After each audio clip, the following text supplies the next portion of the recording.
I have been working in the basement of the Cairo Museum for 6 years. It is usually a quiet place. The stone walls are thick enough to block out the traffic from the square outside. Tonight is different. The silence feels heavy. It feels like pressure building up in my ears. I am restoring a limestone fragment from a minor tomb in Saqqara. It is not a king's tomb. It belongs to someone whose name was violently removed. In ancient Egypt, your name was your soul. To speak the name was to make the person live again. To destroy the name was to kill them forever. The chisel marks on this stone are deep. Whoever did this was angry. They wanted to ensure this person was never remembered. I was cleaning the dust from the grooves with a soft brush. That was when the feeling started. It began as a cold spot between my shoulder blades. I turned around, expecting to see the night guard. The corridor was empty. The fluorescent lights hummed, flickering slightly at the far end. I turned back to the stone. The dust I had brushed away seemed to have settled back into the grooves. It looked like gray ash. I brushed it away again. My hand was shaking. I told myself it was just fatigue and too much coffee. But the room felt smaller. The shadows between the shelves seemed to stretch toward my desk. They looked like long, thin fingers. I picked up my pen to log the time in my journal. It is a standard procedure. You note the condition of the artifact every hour. I wrote the date.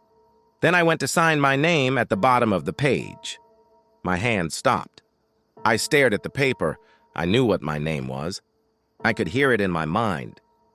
But I could not make my hand write the letters. It was as if the connection between my brain and my hand had been severed. Panic rose in my throat. It tasted like copper. I dropped the pen. It rolled across the desk and fell onto the floor with a loud clatter. The sound did not echo. The silence swallowed the noise instantly. It was waiting. It was hungry. I looked at the limestone fragment again. The deep gouges where the name should be looked different now. They looked like an open mouth. I realized then what I was looking at. It wasn't a record of a dead man. It was a trap. The curse wasn't about erasing a name. It was about stealing one. This thing had been waiting in the dark for 3,000 years. It didn't have a name of its own anymore. It needed a new one. And I was the only one here. I tried to say my name aloud. I wanted to scream it into the empty room. I opened my mouth, but no sound came out. My throat felt dry, like it was filled with desert sand. I tried again. Nothing. I looked down at my ID badge on the table. The photo was mine, but the letters printed below it were blurring. They were rearranging themselves. The familiar shapes of the English alphabet were twisting. They were turning into jagged, ancient lines.